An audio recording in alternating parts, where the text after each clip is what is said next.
squared plus 3xy. Now, the simple way to do this is to take note of the highest common factor between these two, and then you factor it out. In this case, the highest common factor here is simply x. So I'm going to write x outside. I'm going to open parentheses, and I'm going to ask myself, x times what gives me 2x squared? That's x times 2x plus x times what gives me 3xy, and that is x times 3y. Now that's easy. This is a very simple factorization, all right? But in the case of this kind of expression here, you need a more technical approach. But even so, that technical approach is still very easy. And that's exactly what we're going to dive into right now.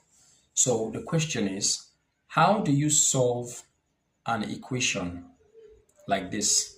That is a quadratic equation that comes in this form. So there are three methods of doing this, and I'm going to list them out. The first one, you can solve it by factorization. You can also solve it by a method known as completing the square.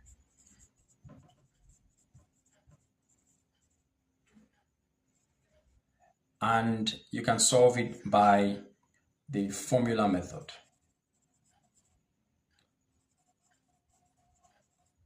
Another way you can solve this kind of equation is the graphical method. So you can solve a quadratic expression in these four ways. Now let's start with the first one by factorization. I'm going to wipe this off now, and we go right into it. So how do we solve quadratic equations by means of factorization? Now let me